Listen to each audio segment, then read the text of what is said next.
जय Hind dear RMS aspirants. और मुझे उम्मीद है कि आपकी तैयारी बेहतरीन चल रही होगी। अब एग्जाम आने वाला है, 7 दिसंबर को एग्जाम है और एग्जाम से पहले स्ट्रेस होना लाजमी है। पर मैं आपको यही बताना चाहूंगा कि जो फियरलेस होगा वही एग्जाम को बेहतरीन करेगा। तो कुछ एक टिप्स हैं जो कि मैं आपको देना चाहता हूं। सबसे पहली बात तो यह है कि आप अपनी क्षमता पे विश्वास करें, अपने तैयारी पे ट्रस्ट करें और दिल के डर को भगा दें। ये आपको मेंटली अपने आप को करना पड़ेगा। आंखें बंद कीजिए, गहरी सांस लीजिए और अपने आप को कहिए कि आपको सब कुछ अच्छे से आता है, आपने बहुत अच्छी मेहनत करी है और आप बिल्कुल एग्जाम में बेहतरीन करेंगे। तो this will build your lot of trust and this will make you fearless. That is number 1। Number 2, exam से एक दिन पहले यानी कि 6 तारीख की रात को नॉर्मल खाना खाइए, लाइट खाना खाइए, टाइम से खाना खाइए और टाइम से सो जाइए। बिकॉज आपकी 8 से 9 घंटे की नींद बहुत इंपॉर्टेंट है। जब आप भरपूर नींद लेंगे, फ्रेश सुबह उठेंगे, तो आपकी पूरी बॉडी जो है वो मेटाबॉलिकली बहुत अच्छे से फंक्शन करेगी और आपका एग्जाम में दिमाग बहुत शानदार तरीके से चलेगा। राइट? सुबह नाश्ता करना मत भूलना। कई बच्चे खाली पेट जाते हैं, ऐसा बिल्कुल मत करिएगा।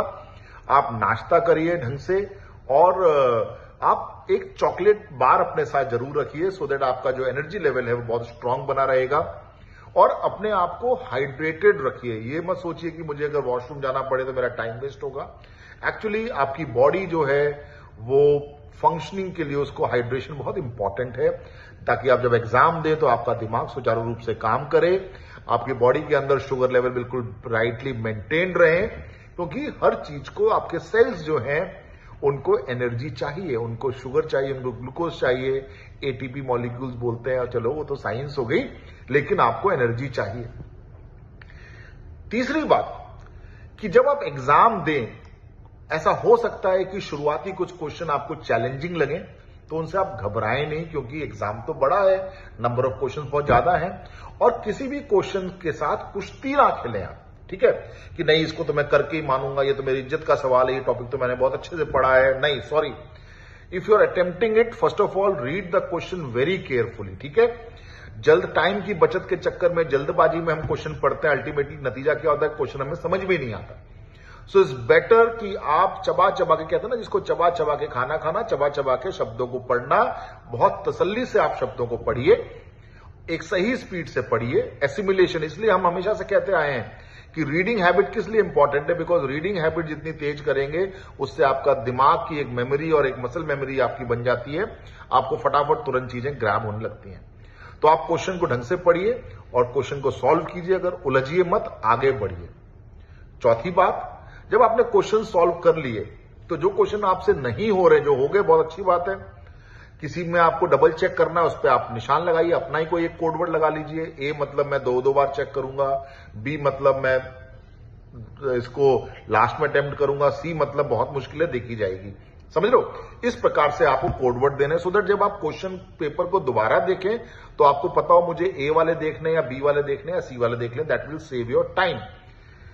ओएमआर शीट को जैसे जैसे आप क्वेश्चंस कर लिया आपने, तो आप अपने आप को 5 मिनट दीजिए। आप जितने क्वेश्चन आपने परफेक्टली किए हैं उनको भरिए, आप ध्यान से भरिए। आप ओएमआर शीट, कई बच्चे गलती करते हैं, क्वेश्चन नंबर 5 को टिक करना है लेकिन वो 6 में गोला लगा देते हैं, क्योंकि उस समय घबराहट होती है, आपकी वो लाइंस मर्ज हो जाती हैं।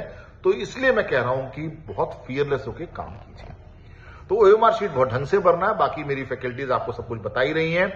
मेरा तो सिर्फ एक ही सिद्धांत है कि जो होता है अच्छे के लिए होता है और जो हमने किया है बेहतरीन किया है। अब हम निडर हैं, जाएंगे और विजेता बन के वापस आएंगे। तो जीत हमारी होगी मेरे लाडलों। आप लोग अपने भरोसा कीजिए। आपका बहुत बहुत प्यार। जय हिंद।